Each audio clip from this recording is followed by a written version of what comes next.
Harry Potter and the Philosopher's Stone, Chapter 6, The Journey from Platform 9 and 3/4. Harry's last month with the Dursleys wasn't fun. True, Dudley was now so scared of Harry he wouldn't stay in the same room, while Aunt Petunia and Uncle Vernon didn't shut Harry in his cupboard, force him to do anything, or shout at him. In fact, they didn't speak to him at all. Half terrified, half furious, they acted as though any chair with Harry in it were empty. Although this was an improvement in many ways, it did become a bit depressing after a while. Harry kept to his room, with his new owl for company. He had decided to call her Hedwig, a name he had found in a history of magic. His school books were very interesting. He lay on his bed reading late into the night, Hedwig swooping in and out of the open window as she pleased. It was lucky that Aunt Petunia didn't come in to vacuum anymore, because Hedwig kept bringing back dead mice. Every night before he went to sleep, Harry ticked off another day on the piece of paper he had pinned to the wall, counting down to September the 1st. On the last day of August, he thought he'd better speak to his aunt and uncle about getting to King's Cross Station the next day.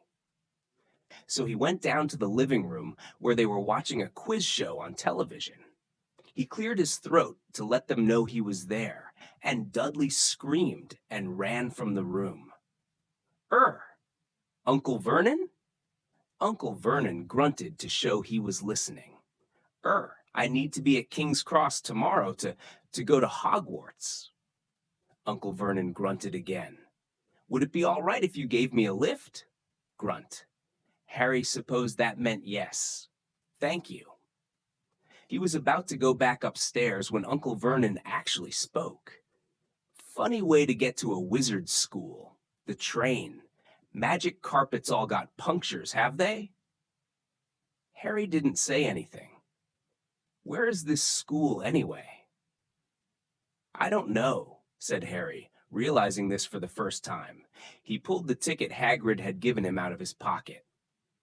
"I just take the train from platform 9 and 3/4 at 11 o'clock, he read. His aunt and uncle stared. "Platform what?" 9 and 3/4. "Don't talk rubbish," said Uncle Vernon. "There is no platform 9 and 3/4. "It's on my ticket." "Barking," said Uncle Vernon. "Howling mad, the lot of them. You'll see. You just wait." "All right. We'll take you to King's Cross. We're going up to London tomorrow anyway, or I wouldn't bother." "Why are you going to London?" Harry asked, trying to keep things friendly. "Taking Dudley to the hospital," growled Uncle Vernon. "Got to have that ruddy tail removed before he goes to Smeltings." Harry woke at 5 o'clock the next morning and was too excited and nervous to go back to sleep. He got up and pulled on his jeans because he didn't want to walk into the station in his wizard's robes. He'd change on the train. He checked his Hogwarts list yet again to make sure he had everything he needed, saw that Hedwig was shut safely in her cage, and then paced the room, waiting for the Dursleys to get up. 2 hours later, Harry's huge, heavy trunk had been loaded into the Dursleys' car. Aunt Petunia had talked Dudley into sitting next to Harry, and they had set off. They reached King's Cross at 10:30. Uncle Vernon dumped Harry's trunk onto a cart and wheeled it into the station for him. Harry thought this was strangely kind until Uncle Vernon stopped dead, facing the platforms with a nasty grin on his face. "Well, there you are, boy. Platform 9. Platform 10. Your platform should be somewhere in the middle, but they don't seem to have built it yet, do they?" He was quite right, of course. There was a big plastic number 9 over one platform and a big plastic number 10 over the one next to it, and in the middle, nothing at all. "Have a good term," said Uncle Vernon with an even nastier smile. He left without another word. Harry turned and saw the Dursleys drive away. All three of them were laughing. Harry's mouth went rather dry. What on earth was he going to do? He was starting to attract a lot of funny looks because of Hedwig. He'd have to ask someone. He stopped a passing guard, but didn't dare mention platform 9 3/4. The guard had never heard of Hogwarts, and when Harry couldn't even tell him what part of the country it was in, he started to get annoyed, as though Harry was being stupid on purpose. Getting desperate, Harry asked for the train that left at 11 o'clock, but the guard said there wasn't one. In the end, the guard strode away, muttering about time wasters. Harry was now trying hard not to panic. According to the large clock over Harry looked up at the arrivals board. He had 10 minutes left to get on the train to Hogwarts, and he had no idea how to do it. He was stranded in the middle of a station with a trunk he could hardly lift, a pocket full of wizard money, and a large owl. Hagrid must have forgotten to tell him something you had to do, like tapping the third brick on the left to get into Diagon Alley.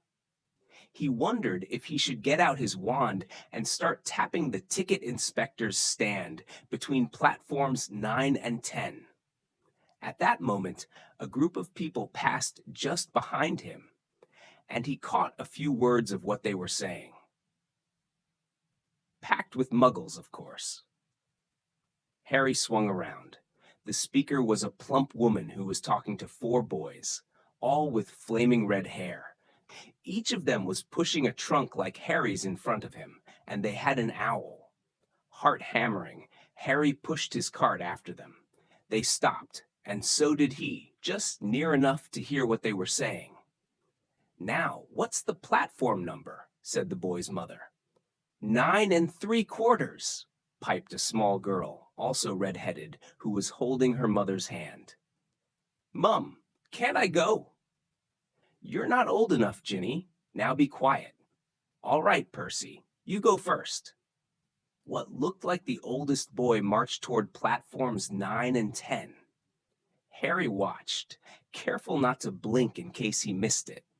But just as the boy reached the dividing barrier between the 2 platforms, a large crowd of tourists came swarming in front of him, and by the time the last backpack had cleared away, the boy had vanished. "Fred, you next," the plump woman said. "I'm not Fred, I'm George," said the boy. "Honestly, woman, you call yourself our mother? Can't you tell I'm George?" "Sorry, George, dear." "Only joking. I am Fred," said the boy, and off he went. His twin called after him to hurry up, and he must have done so because a second later he had gone. But how had he done it? Now the third brother was walking briskly toward the barrier. He was almost there, and then quite suddenly he wasn't anywhere. There was nothing else for it. "Excuse me," Harry said to the plump woman. "Hello, dear," she said. "First time at Hogwarts?" Ron's new too. She pointed at the last and youngest of her sons. He was tall, thin, and gangling, with freckles, big hands and feet, and a long nose. "Yes," said Harry.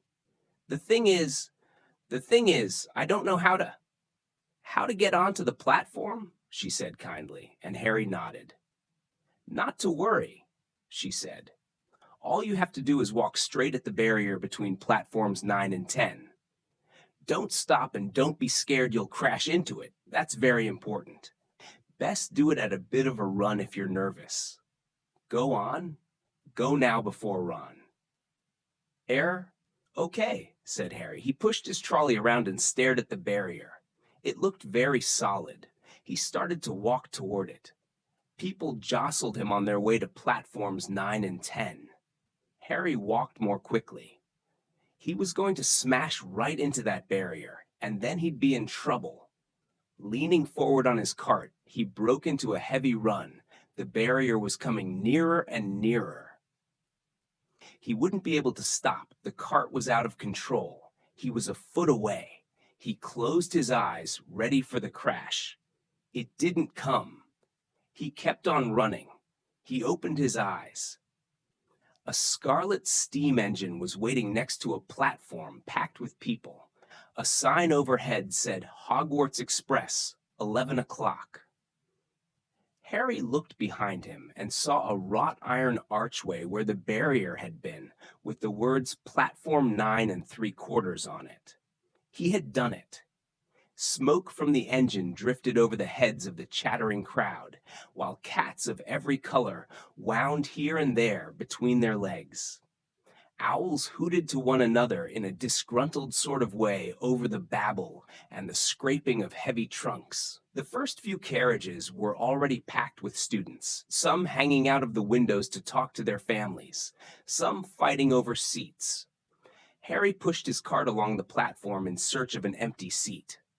He passed a round-faced boy who was saying, "Gran, I've lost my toad again." "Oh, Neville," he heard the old woman sigh.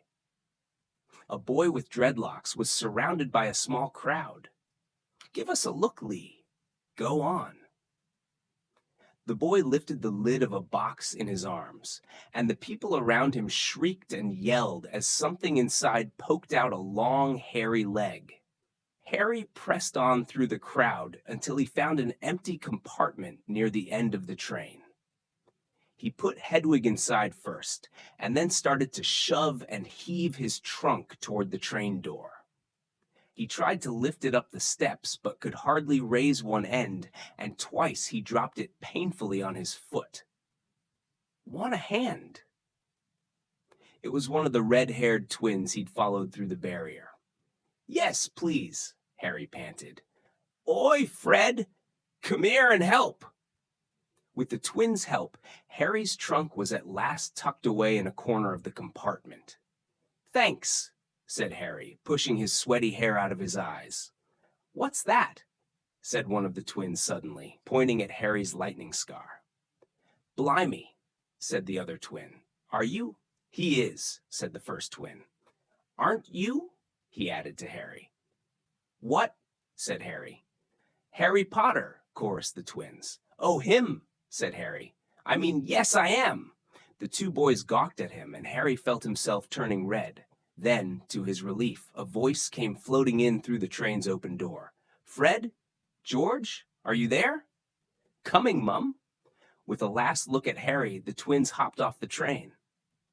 Harry sat down next to the window where, half hidden, he could watch the red-haired family on the platform and hear what they were saying.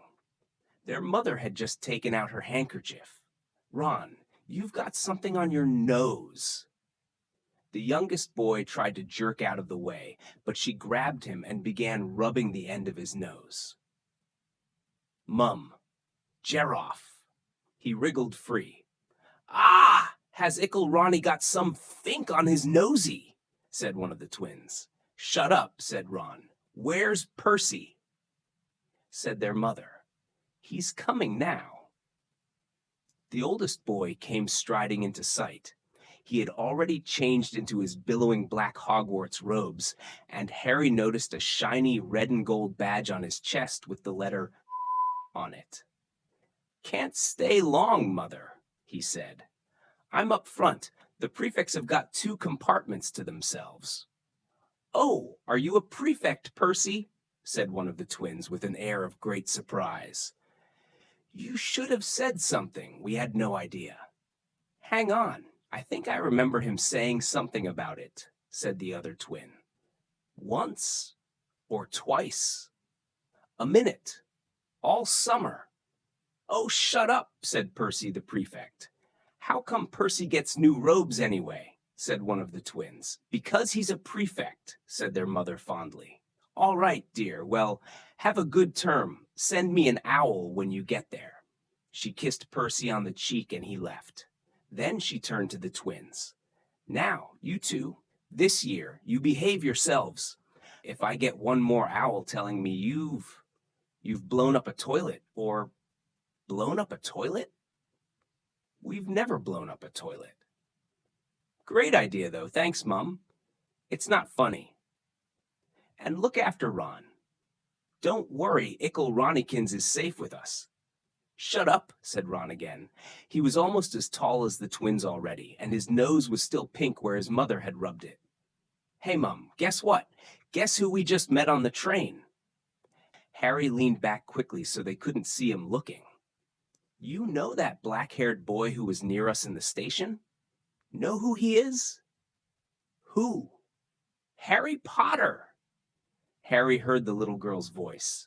Oh, Mum, can I go on the train and see him, Mum? Oh, please. You've already seen him, Ginny, and the poor boy isn't something you goggle at in a zoo. Is he really Fred? How do you know? Asked him. Saw his scar. It's really there, like lightning. Poor dear. No wonder he was alone, I wondered. He was ever so polite when he asked how to get onto the platform. Never mind that. Do you think he remembers what you-know-who looks like? Their mother suddenly became very stern. I forbid you to ask him, Fred. No, don't you dare. As though he needs reminding of that on his first day at school. All right, keep your hair on. A whistle sounded. Hurry up, their mother said, and the three boys clambered onto the train. They leaned out of the window for her to kiss them goodbye, and their younger sister began to cry. Don't, Ginny, we'll send you loads of owls. We'll send you a Hogwarts toilet seat. George. Only joking, Mum. The train began to move. Harry saw the boys' mother waving and their sister, half laughing, half crying, running to keep up with the train until it gathered too much speed. Then she fell back and waved. Harry watched the girl and her mother disappear as the train rounded the corner. Houses flashed past the window. Harry felt a great leap of excitement. He didn't know what he was going to, but it had to be better than what he was leaving behind. The door of the compartment slid open, and the youngest red-headed boy came in. Anyone sitting there? He asked, pointing at the seat opposite Harry. Everywhere else is full. Harry shook his head, and the boy sat down. He glanced at Harry and then looked quickly out of the window, pretending he hadn't looked. Harry saw he still had a black mark on his nose. Hey, Ron. The twins were back. Listen, we're going down the middle of the train. Lee Jordan's got a giant tarantula down there. Right, mumbled Ron. Harry, said the other twin, did we introduce ourselves? Fred and George Weasley. And this is Ron, our brother. See you later, then. Bye, said Harry and Ron. The twins slid the compartment door shut behind them. Are you really Harry Potter? Ron blurted out. Harry nodded. Oh, well, I thought it might be one of Fred and George's jokes, said Ron. And have you really got, he pointed at Harry's forehead. Harry pulled back his bangs to show the lightning scar. Ron stared. So that's where you-know-who? Yes, said Harry, but I can't remember it. Nothing? Said Ron eagerly. Well, I remember a lot of green light, but nothing else. Wow, said Ron. He sat and stared at Harry for a few moments. Then, as though he had suddenly realized what he was doing, he looked quickly out of the window again. Are all your family wizards? Asked Harry, who found Ron just as interesting as Ron found him. Yes, I think so, said Ron. I think Mum's got a second cousin who's an accountant, but we never talk about him. So you must know loads of magic already. The Weasleys were clearly one of those old wizarding families the pale boy in Diagon Alley had talked about. I heard you went to live with Muggles, said Ron. What are they like? Horrible. Well, not all of them. My aunt and uncle and cousin are, though. Wish I'd had 3 wizard brothers. 5, said Ron. For some reason, he was looking gloomy. I'm the 6th in our family to go to Hogwarts. You could say I've got a lot to live up to. Bill and Charlie have already left.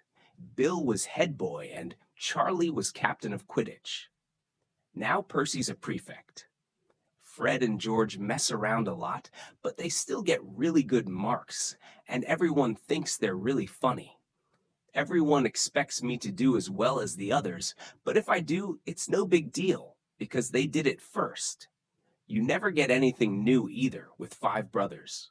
I've got Bill's old robes, Charlie's old wand, and Percy's old rat. Ron reached inside his jacket and pulled out a fat gray rat, which was asleep. His name's Scabbers, and he's useless. He hardly ever wakes up. Percy got an owl from my dad for being made a prefect, but they couldn't I got Scabbers instead. Ron's ears went pink. He seemed to think he'd said too much, because he went back to staring out of the window. Harry didn't think there was anything wrong with not being able to afford an owl. After all, he'd never had any money in his life until a month ago, and he told Ron so, all about having to wear Dudley's old clothes and never getting proper birthday presents. This seemed to cheer Ron up, and until Hagrid told me, I didn't know anything about being a wizard or about my parents or Voldemort.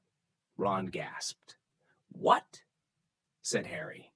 You said you know whose name, said Ron, sounding both shocked and impressed. I'd have thought you, of all people. I'm not trying to be brave or anything, saying the name, said Harry. I just never knew you shouldn't. See what I mean? I've got loads to learn. I bet, he added, voicing for the first time something that had been worrying him a lot lately. I bet I'm the worst in the class. You won't be. There's loads of people who come from Muggle families and they learn quick enough. While they had been talking, the train had carried them out of London. Now they were speeding past fields full of cows and sheep. They were quiet for a time, watching the fields and lanes flick past. Around 12:30, there was a great clattering outside in the corridor, and a smiling, dimpled woman slid back their door and said, "Anything off the cart, dears?" Harry, who hadn't had any breakfast, leapt to his feet, but Ron's ears went pink again, and he muttered that he'd brought sandwiches. Harry went out into the corridor. He had never had any money for candy with the Dursleys, and now that he had pockets rattling with gold and silver, he was ready to buy as many Mars bars as he could carry. But the woman didn't have Mars bars. What she did have were Bertie Bott's every flavor beans, Drooble's best blowing gum, chocolate frogs, pumpkin pasties, cauldron cakes, licorice wands, and a number of other strange things Harry had never seen in his life. Not wanting to miss anything, he got some of everything and paid the woman 11 silver sickles and 7 bronze nuts. Ron stared as Harry brought it all back into the compartment and tipped it onto an empty seat. "Hungry, are you?" "Starving," said Harry, taking a large bite out of a pumpkin pasty. Ron had taken out a lumpy package and unwrapped it. There were 4 sandwiches inside. He pulled one of them apart and said, "She always forgets I don't like corned beef." "Swap you for one of these," said Harry, holding up a pasty. "Go on." "You don't want this. It's all dry," said Ron. "She hasn't got much time," he added quickly. "You know, with 5 of us." "Go on, have a pasty," said Harry, who had never had anything to share before, or, indeed, anyone to share it with. It was a nice feeling, sitting there with Ron, eating their way through all Harry's pasties, cakes, and candies. The sandwiches lay forgotten. "What are these?" Harry asked Ron, holding up a pack of chocolate frogs. "They're not really frogs, are they?" He was starting to feel that nothing would surprise him. "No," said Ron. "But see what the card is. I'm missing Agrippa." "What? Oh, of course. You wouldn't know. Chocolate frogs have cards inside them, to collect. Famous witches and wizards. I've got about 500, but I haven't got Agrippa or Ptolemy." Harry unwrapped his chocolate frog and picked up the card. It showed a man's face. He wore half-moon glasses, had a long, crooked nose, and flowing silver hair, beard, and mustache. Underneath the picture was the name Albus Dumbledore. "So this is Dumbledore," said Harry. "Don't tell me you'd never heard of Dumbledore," said Ron. "Can I have a frog? I might get Agrippa. Thanks." Harry turned over his card and read, "Albus Dumbledore, currently headmaster of Hogwarts."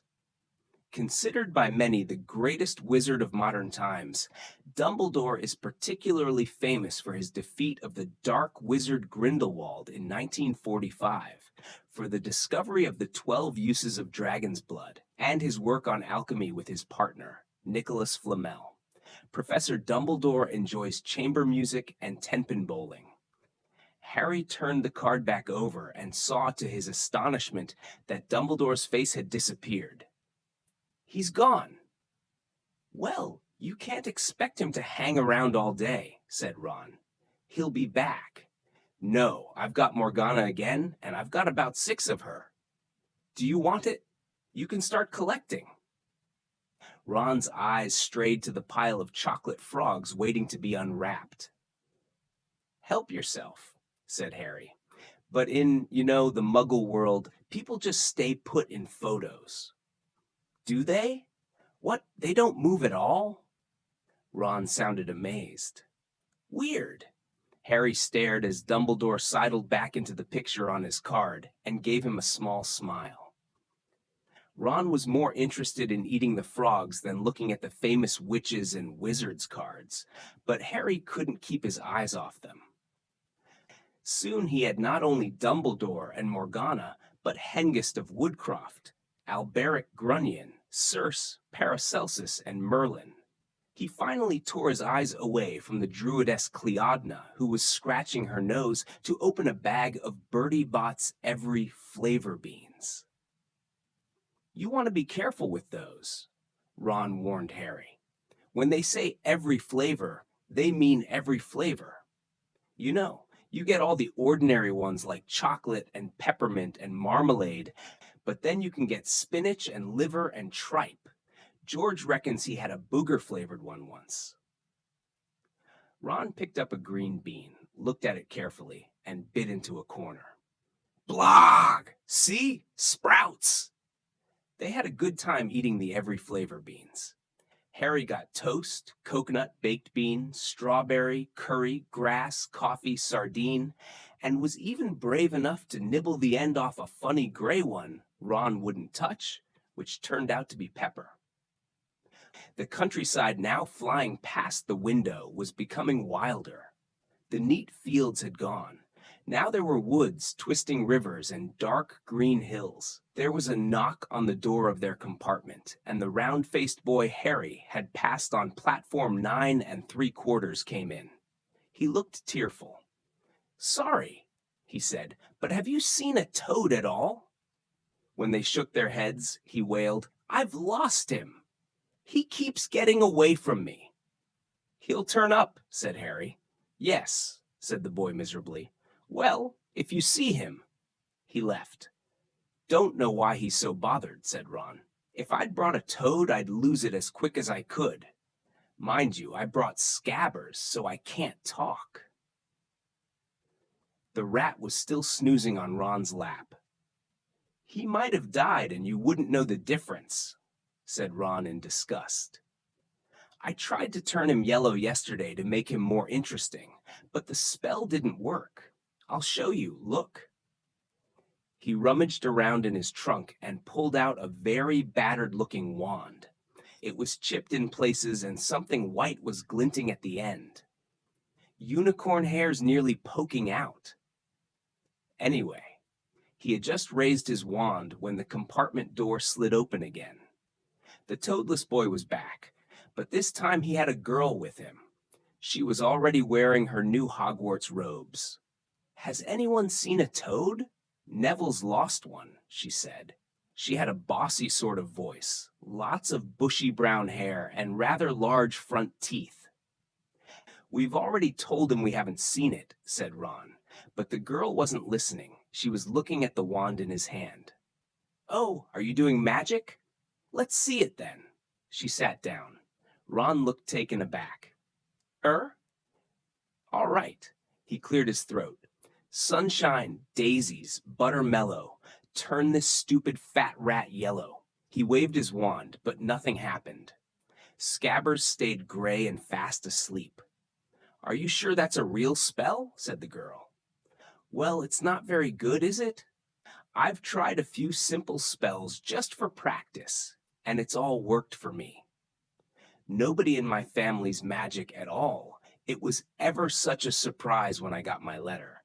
But I was ever so pleased, of course. I mean, it's the very best school of witchcraft there is. I've learned all our course books by heart. Of course, I just hope it will be enough. I'm Hermione Granger, by the way. Who are you? She said all this very fast. Harry looked at Ron and was relieved to see by his stunned face that he hadn't learned all the course books by heart either. I'm Ron Weasley, Ron muttered. Harry Potter, said Harry. Are you really? Said Hermione. I know all about you, of course. I got a few extra books for background reading, and you're in modern magical history, and the rise and fall of the dark arts, and great wizarding events of the 20th century. Am I? Said Harry, feeling dazed. Goodness, didn't you know? I'd have found out everything I could if it was me, said Hermione. Do either of you know what house you'll be in? I've been asking around, and I hope I'm in Gryffindor. It sounds by far the best. I hear Dumbledore himself was in it, but I suppose Ravenclaw wouldn't be too bad. Anyway, we'd better go and look for Neville's toad. You two had better change, you know? I expect we'll be there soon. And she left, taking the toadless boy with her. Whatever house I'm in, I hope she's not in it, said Ron. He threw his wand back into his trunk. Stupid spell. George gave it to me. Bet he knew it was a dud. What house are your brothers in? Asked Harry. Gryffindor, said Ron. Gloom seemed to be settling on him again. Mum and Dad were in it too. I don't know what they'll say if I'm not. I don't suppose Ravenclaw would be too bad, but imagine if they put me in Slytherin. That's the house Vol. I mean, you know who was in? Yeah, said Ron. He flopped back into his seat, looking depressed. You know, I think the ends of Scabbers' whiskers are a bit lighter, said Harry, trying to take Ron's mind off houses. So what do your oldest brothers do now that they've left anyway? Harry was wondering what a wizard did once he'd finished school. Charlie's in Romania studying dragons, and Bill's in Africa doing something for Gringotts, said Ron. Did you hear about Gringotts? It's been all over the Daily Prophet, but I don't suppose you get that with the Muggles. Someone tried to rob a high-security vault. Harry stared. Really? What happened to them? Nothing. That's why it's such big news. They haven't been caught. My dad says it must have been a powerful dark wizard to get round Gringotts, but they don't think they took anything.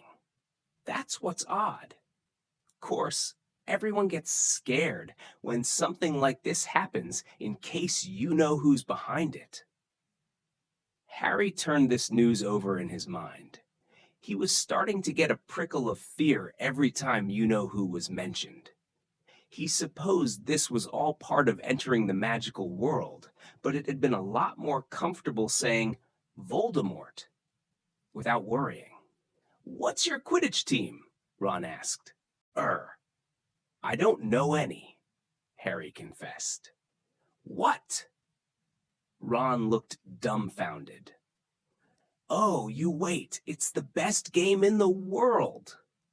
And he was off, explaining all about the 4 balls and the positions of the 7 players, describing famous games he'd been to with his brothers and the broomstick he'd like to get if he had the money. He was just taking Harry through the finer points of the game when the compartment door slid open yet again. But it wasn't Neville the Toadless Boy or Hermione Granger this time. 3 boys entered, and Harry recognized the middle one at once. It was the pale boy from Madame Malkin's robe shop. He was looking at Harry with a lot more interest than he'd shown back in Diagon Alley. "Is it true?" he said.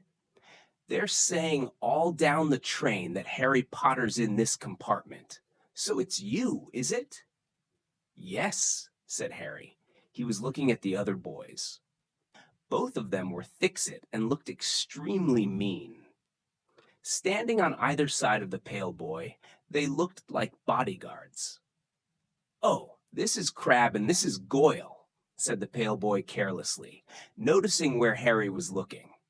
"And my name's Malfoy, Draco Malfoy." Ron gave a slight cough, which might have been hiding a snigger. Draco Malfoy looked at him. "Think my name's funny, do you? No need to ask who you are. My father told me all the Weasleys have red hair, freckles, and more children than they can afford." He turned back to Harry. "You'll soon find out some wizarding families are much better than others, Potter. You don't want to go making friends with the wrong sort. I can help you there." He held out his hand to shake Harry's, but Harry didn't take it. "I think I can tell who the wrong sort are for myself, thanks," he said coolly. Draco Malfoy didn't go red, but a pink tinge appeared in his pale cheeks. "I'd be careful if I were you, Potter," he said slowly. "Unless you're a bit politer, you'll go the same way as your parents. They didn't know what was good for them either. You hang around with riffraff like the Weasleys and that Hagrid, and it'll rub off on you." Both Harry and Ron stood up. "Say that again," Ron said, his face as red as his hair. "Oh, you're gonna fight us, are you?" Malfoy sneered. "Unless you get out now," said Harry, more bravely than he felt. Because Crabbe and Goyle were a lot bigger than him or Ron. "But we don't feel like leaving, do we, boys? We've eaten all our food, and you still seem to have some." Goyle reached toward the chocolate frogs next to Ron. Ron leapt forward, but before he'd so much as touched Goyle, Goyle let out a horrible yell. Scabbers the rat was hanging off his finger. Sharp little teeth sunk deep into Goyle's knuckle. Crabbe and Malfoy backed away as Goyle swung Scabbers round and round, howling, and when Scabbers finally flew off and hit the window, all 3 of them disappeared at once. Perhaps they thought there were more rats lurking among the sweets, or perhaps they'd heard footsteps, because a second later Hermione Granger had come in. "What has been going on?" she said, looking at the sweets all over the floor and Ron picking up Scabbers by his tail. "I think he's been knocked out," Ron said to Harry. He looked closer at Scabbers. "No, I don't believe it. He's gone back to sleep." And so he had. "You've met Malfoy before?" Harry explained about their meeting in Diagon Alley. "I've heard of his family," said Ron darkly. "They were some of the first to come back to our side after you-know-who disappeared. Said they'd been bewitched. My dad doesn't believe it. He says Malfoy's father didn't need an excuse to go over to the dark side." He turned to Hermione. "Can we help you with something?" "You'd better hurry up and put your robes on. I've just been up to the front to ask the conductor, and he says we're nearly there. You haven't been fighting, have you? You'll be in trouble before we even get there." "Scabbers has been fighting, not us," said Ron, scowling at her. "Would you mind leaving while we change?" "All right. I only came in here because people outside are behaving very childishly, racing up and down the corridors," said Hermione in a sniffy voice. "And you've got dirt on your nose, by the way. Did you know?" Ron glared at her as she left. Harry peered out of the window. It was getting dark. He could see mountains and forests under a deep purple sky. The train did seem to be slowing down. He and Ron took off their jackets and pulled on their long black robes. Ron's were a bit short for him. You could see his sneakers underneath them. A voice echoed through the train. "We will be reaching Hogwarts in 5 minutes' time. Please leave your luggage on the train. It will be taken to the school separately." Harry's stomach lurched with nerves, and Ron, he saw, looked pale under his freckles. They crammed their pockets with the last of the sweets and joined the crowd thronging the corridor.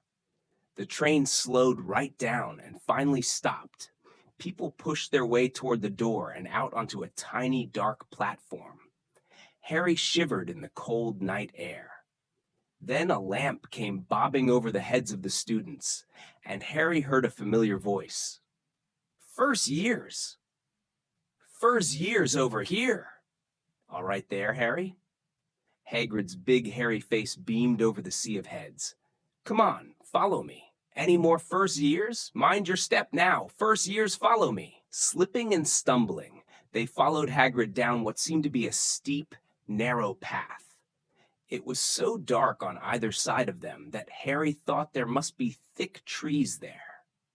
Nobody spoke much. Neville, the boy who kept losing his toad, sniffed once or twice. "You'll get your first sight of Hogwarts in a sec," Hagrid called over his shoulder. "Just round this bend here." There was a loud "Ooh!" The narrow path had opened suddenly onto the edge of a great black lake. Perched atop a high mountain on the other side, its windows sparkling in the starry sky, was a vast castle with many turrets and towers. "No more'n 4 to a boat," Hagrid called, pointing to a fleet of little boats sitting in the water by the shore. Harry and Ron were followed into their boat by Neville and Hermione. "Everyone in?" shouted Hagrid, who had a boat to himself. "Right then, forward!" And the fleet of little boats moved off all at once, gliding across the lake, which was as smooth as glass. Everyone was silent, staring up at the great castle overhead. It towered over them as they sailed nearer and nearer to the cliff on which it stood. "Heads down!" yelled Hagrid as the first boats reached the cliff. They all bent their heads, and the little boats carried them through a curtain of ivy that hid a wide opening in the cliff face. They were carried along a dark tunnel, which seemed to be taking them right underneath the castle, until they reached a kind of underground harbor, where they clambered out onto rocks and pebbles. "Oi, you there! Is this your toad?" said Hagrid, who was checking the boats as people climbed out of them. "Trevor!" cried Neville blissfully, holding out his hands. Then they clambered up a passageway in the rock after Hagrid's lamp, coming out at last onto smooth, damp grass right in the shadow of the castle. They walked up a flight of stone steps and crowded around the huge oak front door. "Everyone here? You there? Still got your toad?" Hagrid raised a gigantic fist and knocked 3 times on the castle door. Thank you for listening. If you like this video, please like, share, and subscribe to be notified about new videos.